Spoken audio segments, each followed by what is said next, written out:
जितना दिख जाए। ठीक, आपका प्रैक्टिकल बॉटनी का पेपर सेकंड सेमेस्टर में भी 4 क्रेडिट का है जैसे पहले में था, और 3 क्रेडिट का थ्योरी है और 1 क्रेडिट का आपका प्रैक्टिकल है। पिछले बार जैसे ही ये भी 50 नंबर का है, जिसमें से 35 नंबर आपको फाइनल एग्जाम वाले दिन है और 15 नंबर इंटरनल है। 15 नंबर में 5 नंबर असाइनमेंट है और 10 नंबर के 2 बार टेस्ट होंगे, जैसे पिछले बार हुए थे। 2 बार टेस्ट होंगे, जिसमें बेस्ट होगा वो आपको नंबर जो है वो जुड़ेगा, ये पता है यहाँ तक। ठीक है, तो जो 35 नंबर का जो आपको मेन फाइनल है वो तो उस समय आएगा। उसके लिए आपको 6 टॉपिक के अंदर पूरा प्रैक्टिकल दिया हुआ है, क्या क्या आपको करना है। ठीक है, तो सब में अलग अलग, जैसे एक है बैक्टीरियल आइडेंटिफिकेशन, अभी हम लोग पढ़ेंगे जब सेकेंड यूनिट, तो उसमें देखना है बैक्टीरिया का आइडेंटिफिकेशन, मतलब उसकी पहचान कैसे करते हैं। ठीक, इसके अंदर 2 टॉपिक दिया हुआ है, आइसोलेशन ऑफ बैक्टीरिया और स्टेनिंग ऑफ बैक्टीरिया। ठीक है, देखो एक होता है आइसोलेशन, आइसोलेशन ऑफ बैक्टीरिया, ये जब बैक्टीरिया पढ़ाऊंगी तब इसको हम लोग करेंगे। और उनका स्टेनिंग, स्टेनिंग मतलब उसको कलर करना, अभिरंजन करना। तो इसमें 2 टाइप का हम देखेंगे, एक सिंपल और एक ग्राम स्टेनिंग। ठीक है, ये बैक्टीरिया से रिलेटेड होगा। ठीक, आइसोलेशन ऑफ बैक्टीरिया के लिए ज़्यादा चीज़ें नहीं है हमारे पास, लेकिन ग्राम स्टेनिंग हम लोग करेंगे। सिंपल स्टेनिंग और ग्राम स्टेनिंग, ये बैक्टीरिया का टॉपिक है।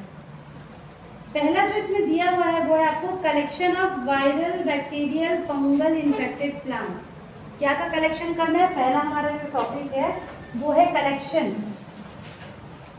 कलेक्शन करना है आपको। ठीक है, तो ये जो कलेक्शन है ये आपको 5 नंबर के असाइनमेंट में मैं आज दे रही हूँ प्रैक्टिकल का। आपको कोई एक प्लांट जिसमें कोई डिसीज लगा हो वो कलेक्ट करके लाना है और उसके बारे में पॉइंट लिख के लाना है। 2 पेज का ये बनेगा, समझ रहे हैं, 2 पेज का। कैसे इन्फेक्टेड प्लांट, जैसे आप देख रहे हो, आपने देखा होगा गन्ने का, गन्ने में कौन सा डिसीज होता है, बहुत कॉमन है, जो red rot of sugarcane दिखा है ना, क्या बोलते हैं हिंदी में, लाल, जो गन्ने को कई बार आप छिलोगे है ना, जब आप गन्ना खाए होगे लस्सी उस समय, कब बोलते हैं, गन्ना भूजे के बाद, तो आप कई बार ऐसे गन्ने को खोलोगे तो आप देखोगे अंदर ऐसे लंबा सा उसमें क्या दिखता है, रेड कलर का पूरा उसके अंदर दिखेगा, वो एक डिसीज है, वो एक सैंपल हुआ। वैसा ही हमको कलेक्शन करना है गन्ने का। क्या हो गया, क्या हुआ बोलो,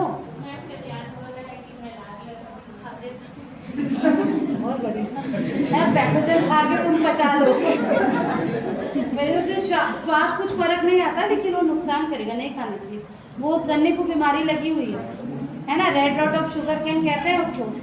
वैसे ही और कोई बीमारी, जैसे आप लोग देखोगे अगर किसी के यहाँ पे मूंगफली का होगा तो मूंगफली में एक टिक्का डिसीज होता है, टिक्का डिसीज, उसमें जो उसकी पत्ती है ना उसमें ऐसे ऐसे स्पॉट बन जाते हैं, वो है।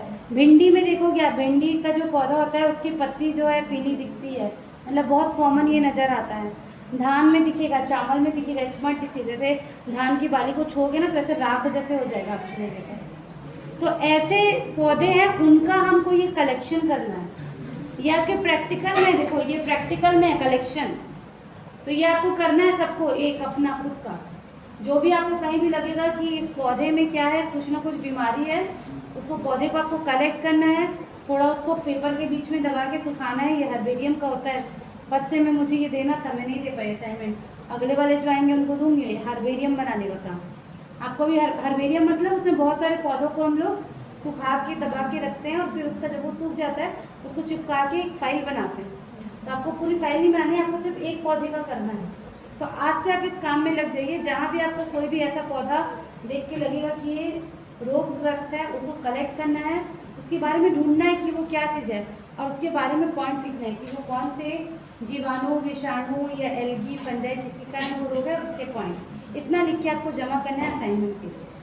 प्रैक्टिकल का असाइनमेंट 5 नंबर का ये रहेगा। ठीक, तो ये पहला है कलेक्शन। ठीक है, इसमें लिखा ही है ये collection of viral bacterial fungal infected plant. ठीक है, समझ गए? जो नहीं आया उनको भी ये बताना। 2 पेज का बनेगा ये, मात्र 2 पेज का।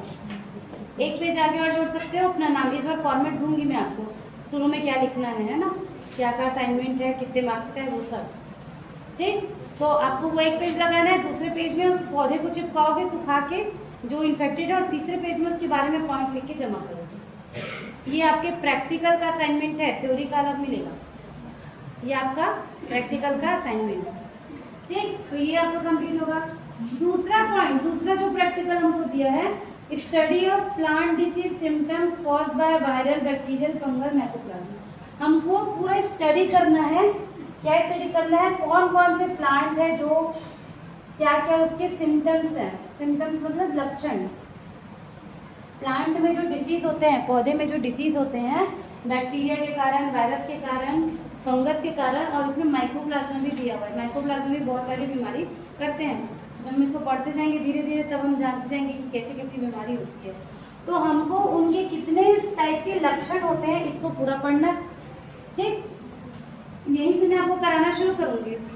प्रैक्टिकल कॉपी में हम लिखेंगे सारे सिम्टम, सारे लक्षण जो सभी के लिए होंगे। जैसे कोई बैक्टीरियल डिसीज है या वायरस डिसीज है ना, लक्षण लगभग सबके मिलते जुलते रहते हैं। अगर आप बैक्टीरियल डिसीज लिखेंगे तो भी उसमें पौधों में उसी तरह का दिखाई देगा, अगर वो वायरस डिसीज है तो भी दिखाई देगा।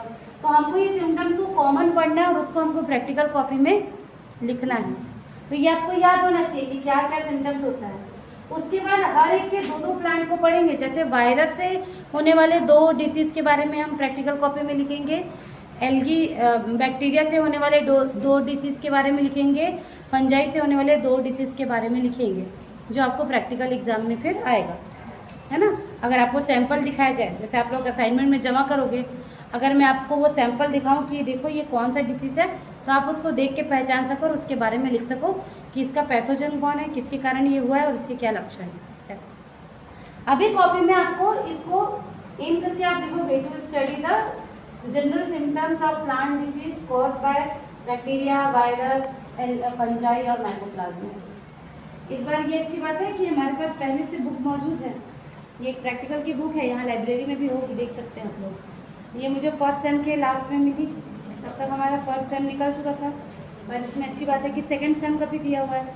तो ये यहाँ पर बहुत अच्छे से इन्होंने दिया हुआ है। जनरल इंट्रोडक्शन में फंगल डिसीज कौन कौन से हैं, वायरल डिसीज कौन कौन से हैं, फिर यहाँ पे कुछ एग्जाम्पल दिए हुए हैं। तो ये कलेक्शन वाला है, ये अभी हमारे काम का नहीं है। हम जो शुरू कर रहे हैं वो यहाँ से है।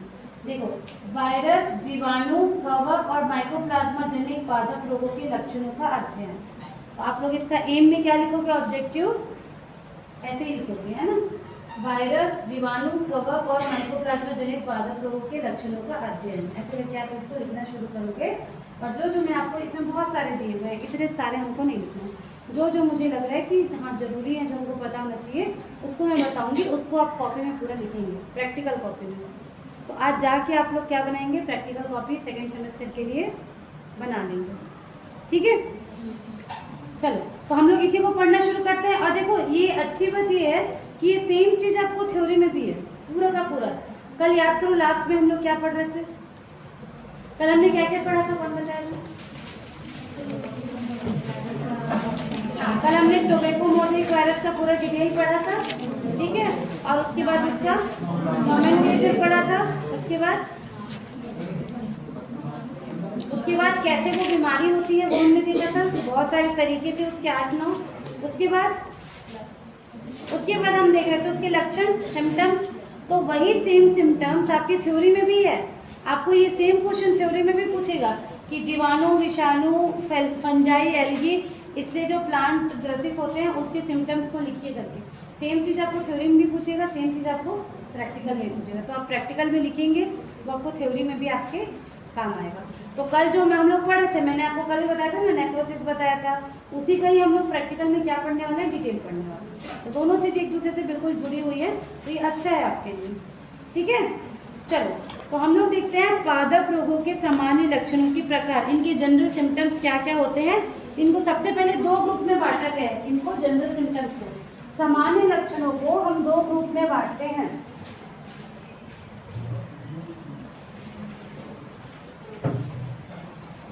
जनरल सिम्टम्स होते हैं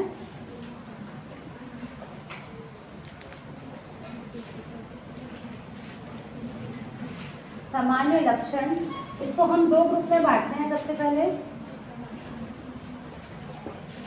ठीक है, पहला जो ग्रुप है उसको कहते हैं रोगजनक की संरचनाओं की प्रकृति। यहाँ लिखो आप लोग, जो मैं बोल रही हूँ उसको आप यहाँ लिखो। रोगजनक की संरचनाओं की प्रकृति, बता रही हूँ, संरचना एवं प्रगटन के आधार पर उनकी प्रकृति, इसकी रोगजनक की संरचना की प्रकृति, उनकी संरचना और प्रगटन के आधार पर पादप रोगों के लक्षण। ठीक है, इंग्लिश में इसको बोलेंगे symptoms on the basis of nature, structure and appearance of pathogen. क्या क्या? उनका नेचर, पैथोजन का नेचर कैसा है, उसका स्ट्रक्चर कैसा है और उसका अपीयरेंस कैसा है। ठीक है, और पैथोजन, इसके आधार पर बहुत सारे सिम्टम्स होते हैं जिसको अभी हम लोग देखेंगे। किस आधार पे? जो पैथोजन है, जो आपका रोगजनक है, उसका नेचर कैसा है, उसकी प्रकृति कैसी है, उसका स्ट्रक्चर, उसकी संरचना कैसी है और उसका अपीयरेंस, वो कैसा दिखेगा, उसके आधार पर बहुत सारे रोग होते हैं। ठीक है, यहाँ पर आएगा। दूसरा टाइप लिखिए, इधर तरफ लिखिए, दूसरी तरफ। रोगजनक द्वारा, दूसरा लिखिए, रोगजनक द्वारा पोषक पौधों पर प्रभाव अथवा परिवर्तनों के आधार पर, रोगजनक द्वारा पोषक पौधों पर प्रभाव अथवा परिवर्तनों के आधार पर। ठीक है, इंग्लिश में इसको हम बोलेंगे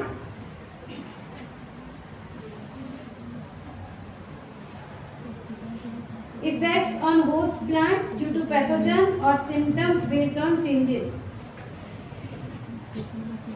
प्लांट की बॉडी में, प्लांट में कैसे स्ट्रक्चरल चेंजेस हो रहे हैं, उसके आधार पर ये बहुत सारे टाइप के होते हैं। दोनों में अंतर समझ आ रहा है नहीं? किसको समझ आया, किसको नहीं आया? कौन है जिसको समझ नहीं आया? कौन है जिसको समझ आया? कुछ नहीं, न्यूट्रल। क्या समझ आया जीवराज? है क्या बोल रहे? तुम लोग जिंदा हो, सब जागृत अवस्था में हो। कौन बताएगा पीछे से ये दोनों में क्या अंतर है? बताई तो भी जोर जोर से मैं, दोनों में क्या अंतर है, कौन बताएगा? देखो, रोज बॉटनी की क्लास 1:30 बजे ही होनी है। ऐसे उंगाते उंगाते पढ़ोगे तो फिर हो गया तुम्हारा सेकंड सेमेस्टर। फिर से बता रही हूँ सरल शब्दों में, ये जो टाइप है, ये पैथोजन कैसा है उसके आधार पे है। ये जो टाइप है उस पैथोजन के कारण प्लांट के शरीर में क्या चेंजेस आ रहे हैं उसके आधार पे है। अभी समझ आया? yes. इसके अंदर कैसा टाइप का आएगा? आप देखना, कोई अगर पत्ती इन्फेक्टेड है, कोई अगर लीफ इन्फेक्टेड है, आप उसको छू के देखोगे ना, तो ऐसे हाथ लगा के देखोगे तो थोड़ा कॉटन टाइप का लगेगा। अगर फंगस वाला डिसीज है तो कुछ में ऐसा गोला से छुओगे स्पोर्ट टाइप का दिखेगा। फंगस के केस में ज़्यादातर फंगस वाले हमको इसमें नज़र आते हैं। मतलब वो पैथोजन जो है, जो रोगजनक है, वो कैसा दिख रहा है, ये वाले टाइप के अंदर वो सब आएंगे। इसमें उस पैथोजन के कारण प्लांट में क्या चेंजेस आए, जैसे हम लोग कल पढ़ रहे थे ना, नेक्रोसिस, प्लांट की जो पत्ती है वो पीली पड़ गई है, दाग धब्बे उसमें ऑरेंज कलर के, रेड कलर के नज़र आ रहे हैं। तो इसके अंदर वो सब पढ़ेंगे जो पौधे के ऊपर हमको इफेक्ट दिख रहा है। इसमें हम वो पढ़ेंगे जो पैथोजन कैसा पौधे के ऊपर दिख रहा है। अभी समझ आ रहा है? और आगे चल के इसको फिर से 2 भाग में बांटा है, इसको फिर से 2 भाग में बांटा है, दोनों भाग के अंदर कुछ कुछ पॉइंट्स है। इतने सारे हमको सिम्टम्स पढ़ना है डिसीज के। ठीक, तो हम लोग यहाँ से पढ़ना शुरू कर रहे हैं। ठीक है, इस वाले का पहला समझ आ रहा है? पैथोजन प्लांट के ऊपर, जो रोगजनक है वो प्लांट के ऊपर कैसा दिखेगा वो हम लोग पहला पढ़ रहे हैं। ठीक, चलिए पहला होता है, सबसे पहले हेडिंग डालिए, सबसे पहले लिखिए किट या गेरुआ या रस्ट, 3 नाम है। पहला डिसीज जिसको हम, पहला सिम्टम्स जिसको हम बोलेंगे किट या गेरुआ या रस्ट। रस्ट डिसीज होता है जनरली गेहूं में मिलेगा ये, ठीक है। पहला इसके अंदर लिखिए डिसीज जिसका नाम है रस्ट। इसको किट बोलते हैं हिंदी में या गेरुआ। इसमें क्या होता है देखिए, हल्के नारंगी या पीले या भूरे या गहरे भूरे या काले रंग के खुरदरी विन्यास वाले संक्रमित क्षेत्र युक्त लक्षण किट या रस्ट कहलाते हैं। मतलब जो उनकी पत्ती रहेगी, गेहूं की पत्ती जो रहेगी ऐसे लंबी लंबी, उसमें क्या होगा, यहाँ पर आपको ऐसे ऐसे क्या नजर आएंगे, स्पॉट नजर आएंगे, ऐसे ऐसे।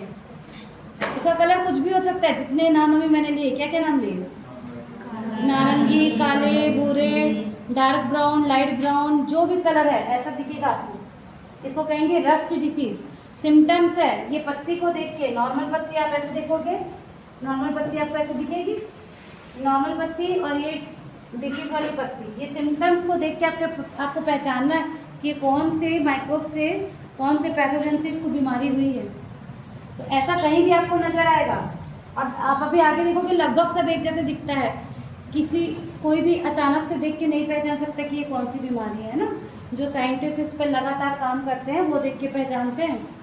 बहुत सारी बीमारियों में ऐसे ही लक्षण दिखेगा, लेकिन अभी आप याद रखिए रस्ट में आपको ऐसे दिखेगा। कलर क्या क्या है इसका, बहुत सारे कलर है ना, नारंगी, पीला, हल्का भूरा, गहरा भूरा, काले रंग का, खुरदुरी विन्यास वाला। आप इसको छू के देखोगे, ऐसे छू के देखोगे तो ये आपको खुरदुरा सा लगेगा। जैसे पत्ती को छूते हैं तो चिकना लगता है ना, आप कोई भी प्लांट की पत्ती को उठाओ, एकदम एक्सेप्शन होंगे जो खुरदुरे भी होंगे, लेकिन आप ऐसे छू के देखोगे तो ये जो भाग है वो थोड़ा सा उभरा हुआ, और आपको कैसा लगेगा छूने पे, खुरदुरा सा लगेगा, ठीक है। संक्रमित क्षेत्र अलग अलग छोटे छोटे या कॉम्पैक्ट होते हैं, है ना, संगत होते हैं, और इसमें जंग के समान बीजाणु रूपी स्पोर से ढके रहता है। आप इसको छू के देखोगे ना तो इसके अंदर आपको छोटा छोटा ऐसे स्पोर मिलेगा, ऐसे छोटा छोटा। आप इसको अगर ऐसे ऐसे करके निकाल के देखोगे तो उसके अंदर से आपको छोटा छोटा क्या मिलेगा, स्पोर मिलेगा, ठीक है। और ये किन के कारण होते हैं, एक इसका पूरा 4-5 स्टेप का इनका लाइफ साइकिल होता है। इसको डिटेल में जब हम लोग पढ़ेंगे बीच में, तो यूरिडिनेल ऑर्डर के कुछ कवकों द्वारा यह होता है। तो किसका रोग है ये, कवक। कवक मतलब फंजाई, है ना, कवक मतलब फंजाई होता है ना, एल्गी क्या बोलते हैं, शैवाल। हाँ, तो ये किससे होगा, आपके कवक, कवक का रोग है रस्ट डिसीज। तो आपको कहीं भी गेहूं में देखने को मिले, इसको पकड़ के लाइए, इसको देखेंगे हम लैब में, ठीक। उसके बाद देखो बुक में बहुत अच्छे से आपको कवक से होने वाले कुछ महत्वपूर्ण कीट रोग आपको दिए हुए हैं यहाँ पर, और किसमें ये जो रस्ट डिसीज है ये देखने को मिलता है। इसका टेबल दिया हुआ है। तो सबसे पहले दिया हुआ है व्हीट, गेहूं का ही, गेहूं का भूरा कीट, ठीक है। तो इसका जो पैथोजन है वो कौन है, पक्सीनिया रेकॉन्डिटा। ये याद करना है, ये याद करना है। प्रैक्टिकल कॉपी में वाइट पेज में ये टेबल को बनाओगे, प्रैक्टिकल कॉपी में जब इसको लिखोगे तो वाइट पेज में आपको ऐसा टेबल बनाना है। मतलब ये क्या बता रहा है, रस्ट डिसीज किसमें मिलेगा, तो एक गेहूं में है, फिर गेहूं का ही पीला कीट है, गेहूं के तने का काला कीट है। देखो गेहूं के हर भाग में अलग अलग ये रस्ट डिसीज हो रहा है ना। पॉजिटिव ऑर्गेनिज्म पक्सीनिया का ही है ये सब। फिर एक अलसी का किट दिया है। अलसी जानते हैं क्या होता है अलसी, फ्लैक्स सीड बोलते हैं, छोटे छोटा दाना रहता है, बहुत फायदेमंद रहता है। उसमें ओमेगा वाले जितने भी वो रहते हैं कंपोनेंट मिलते हैं, बहुत सारे आयुर्वेदिक दवाइयों का कंपोनेंट है अलसी, ठीक है। तो अलसी में भी किट रोग होता है। फिर सेमी बीन्स उसमें भी होता है, और कॉफ़ी में होता है। देखो इतने सारे प्लांट में आपको ये जो रस्ट डिसीज है वो देखने को मिलेगा, समझ आए। तो इनका जो रोगजनक है, पैथोजन है, इसके नाम आपको याद रखने हैं, इसके नाम आपको याद रखने हैं, ठीक। चलिए दूसरा डिसीज है, दूसरा लिखिए इसको कहते हैं स्मट, हिंदी में इसको कहते हैं कंड, कंड, हिंदी में कहते हैं कंड, ठीक है। इंग्लिश में इसको कहते हैं स्मट डिसीज। ये जनरली आपको घास के कुल के पौधों में देखने को मिलेगा। घास का कुल कौन सा है भाई? ग्रेमिनी या पोएसी, दोनों नाम है ना।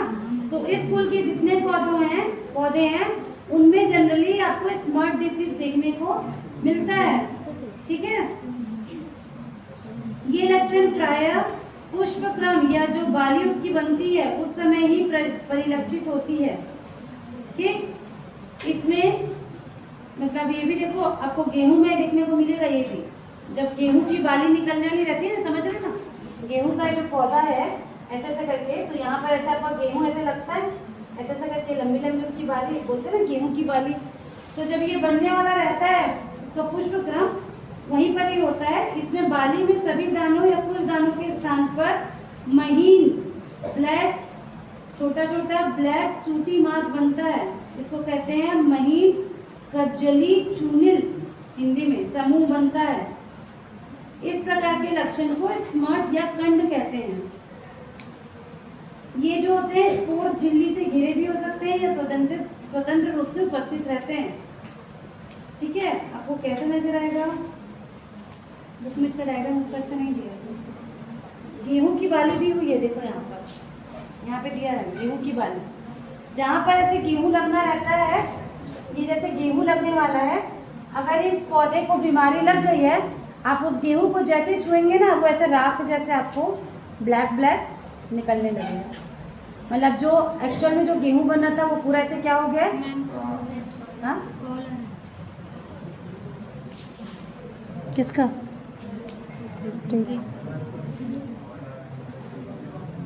काटो, ठीक है। इसको क्या करोगे ना, जाके एक बार YouTube खोल के देखो, है ना मोबाइल सबके पास?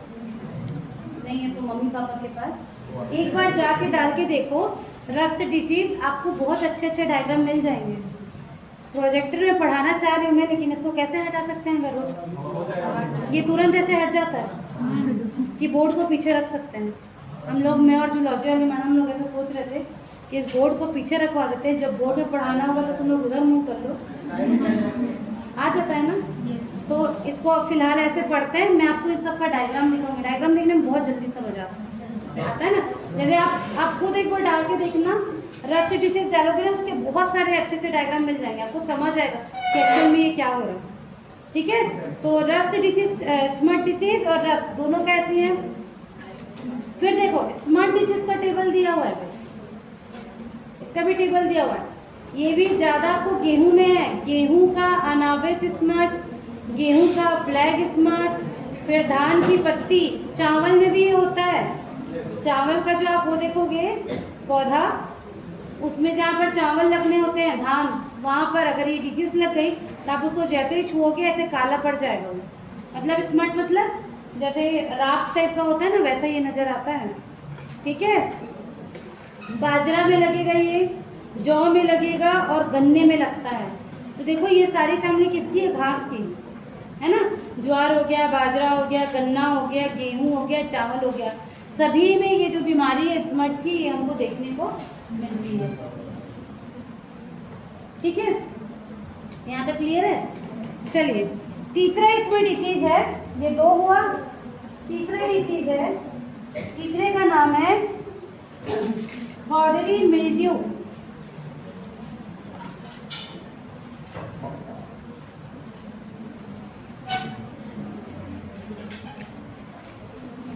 तीसरा डिसीज है जिसका नाम है powdery mildew।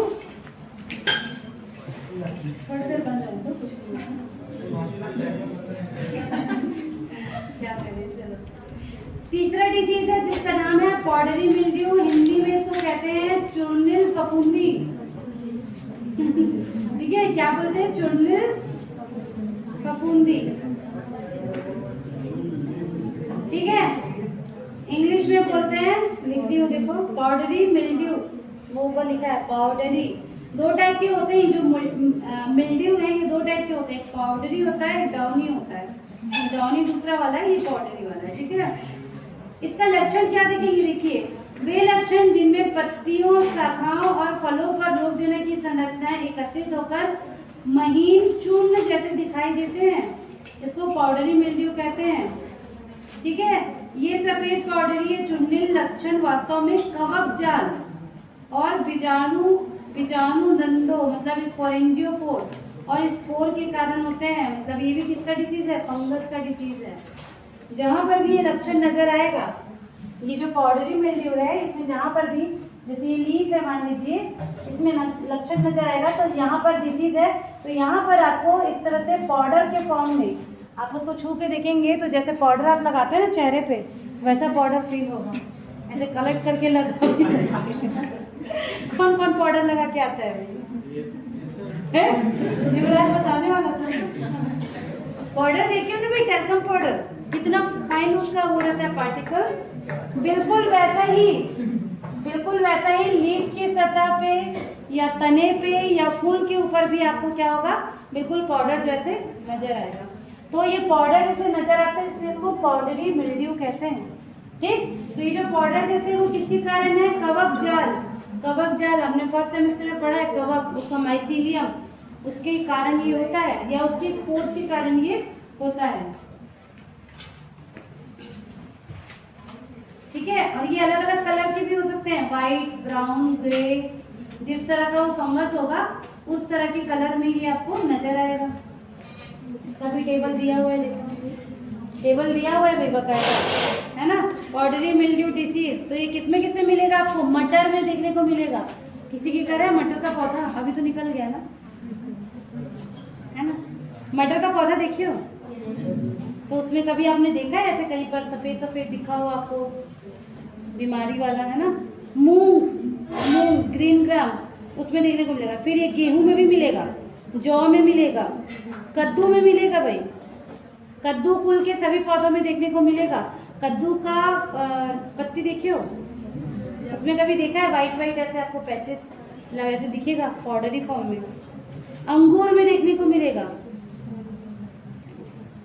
और सेब में देखने को मिलेगा, है ना। सेब का चुंडिल आसिता, इसको चुंडिल आसिता रोग भी कहते हैं। अंगूर का, और वो तो ठीक है, ये तो आपको याद रखना है क्योंकि आप बॉटनी पढ़ रहे हो तो उसके पैथोजन के नाम आपको याद रखना है।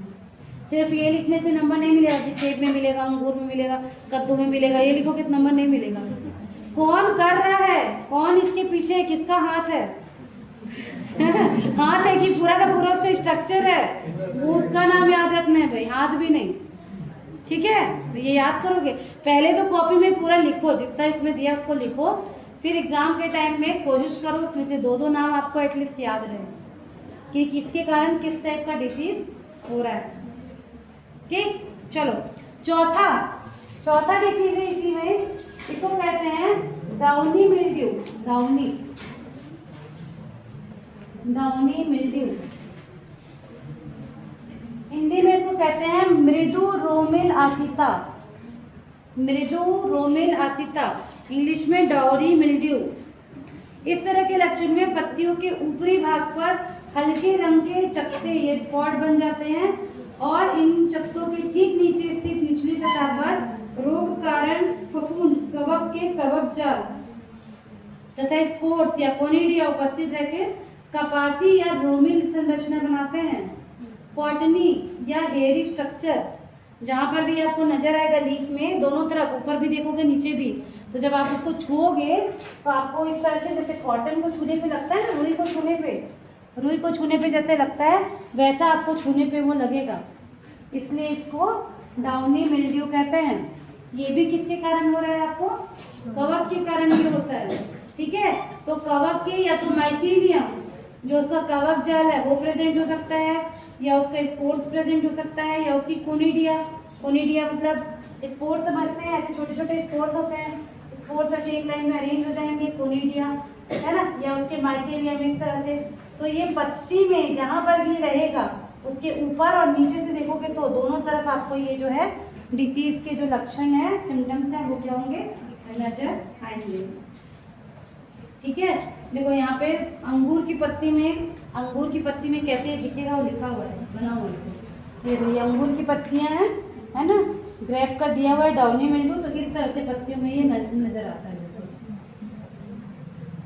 ठीक, तो ये दो हो गए आपके मिल्ड्यू वाले डिजीज। अब इनमें भी कुछ है, तो ये आपको मटर में देखने को मिलेगा, क्रूसीफर वाले में मिलेगा, बाजरा में मिलेगा, मक्का में मिलेगा, तिवरा में भी मिलेगा। तिवरा दाना जानते हो कि नहीं? अभी तो आ रहा है। तिवरा का पौधा भी मिलेगा, मिलेगा यहीं पर मिलेगा। तो जो भी इसके पौधे देखे होंगे या कहीं पर आपने लगा हुआ देखा होगा, जाके एक बार उस खेत में जाके देखना कि ऐसा कोई डिसीज दिखता है क्या। अगर मिल जाए तो उसको उठा के लाना, आपका असाइनमेंट बन जाएगा। ठीक है, और उसको ढूंढो। एक ऐप आता है मोबाइल में, प्लांट नेट करके, उसमें आप कोई भी चीज़ को करोगे ना तो उसके बारे में पूरा जानकारी देता है। अगर आप डिसीज का भी फोटो खींच के डालोगे ना तो बताएगा कि किस टाइप का डिसीज है, क्योंकि जितने लोग काम करते हैं वो सब उसको डालते हैं, तो आप ये ढूंढ सकते हो कि ये कौन सा डिजीज है ना। और दूसरा, हम इसके सिम्टम्स के आधार पे, जो इसके लक्षण है उसके आधार पे हम देख के जान सकते हैं कि ये कौन सा रोग इस पौधे को लगा है। ठीक, चलिए उसके बाद पांचवा डिसीज है जिसका नाम है श्वेत कीट या व्हाइट रस्ट। पांचवा व्हाइट रस्ट, चार हो गए ना, पांचवा है व्हाइट रस्ट।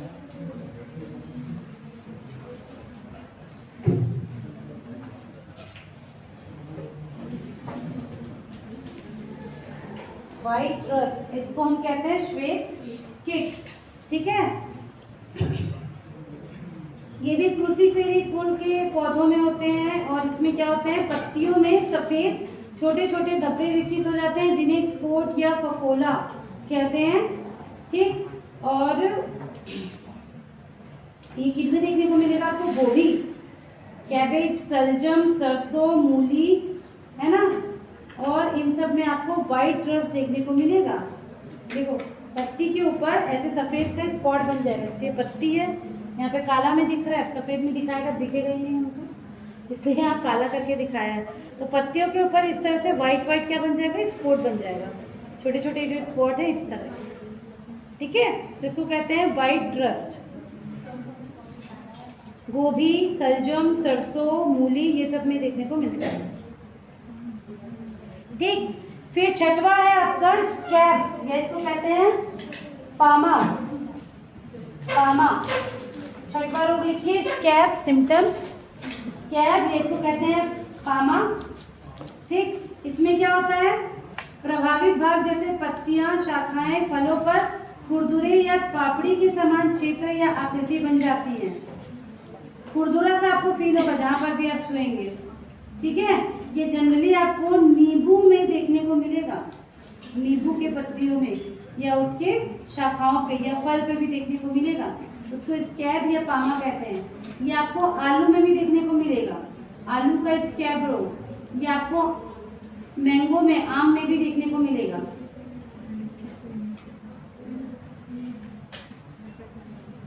ठीक है,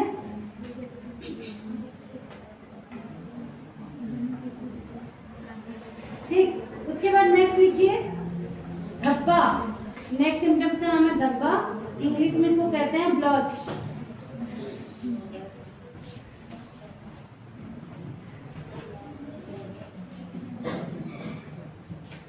ठीक है, तो इसमें क्या होगा, ये भी कवक का रोग है। रोग कारण कवक की कवक जाल का विस्तार, पत्ती या फल की सतह पर हो जाने के फलस्वरूप पत्ती या फलों पर चित्तियां या ब्लॉट या धब्बा दिखाई देने लगता है, तो इसको कहेंगे धब्बा सिम्टम्स। ठीक है, ये आपको ज्यादा हल्दी में देखने को मिलेगा। हल्दी का देखा है आपने पत्ती, उसमें देखने को मिलेगा, ये धब्बा धब्बा दिखाई देगा आपको। ठीक है, एक एग्जाम्पल लिख सकते हो, गन्ने में भी देखने को मिलेगा। गन्ने में होने वाला पत्ती ब्लॉच बोलते हैं इसको, पत्ती ब्लॉच, मतलब गन्ने की पत्ती में ये होता है।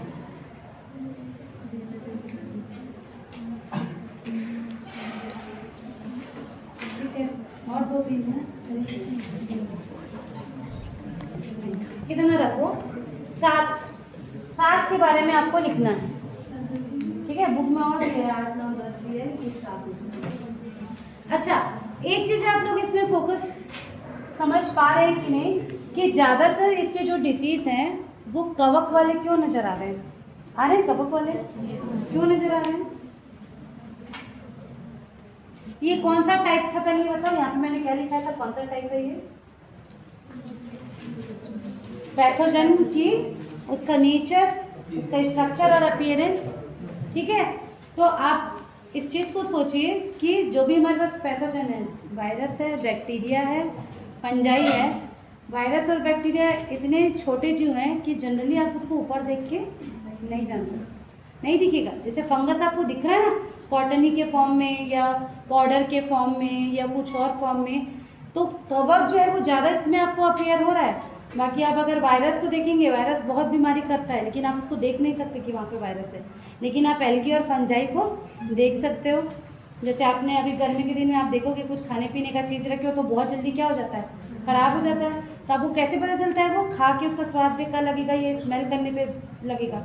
लेकिन आप ब्रेड को देखना, ब्रेड अगर ख़राब होता है, आप उसको ऐसे झड़ा के देखोगे तो उसमें आपको ब्लैक ब्लैक रस्ट जैसा निकलेगा, है ना। वही आप जो चीज़ बैक्टीरिया से ख़राब हुई है उसमें आप झड़ा के देखना, बैक्टीरिया से नहीं गिरेगा नीचे, गिरेगा क्या? नहीं गिरेगा। बहुत छोटे जीव हैं, उनको नहीं पहचान सकते।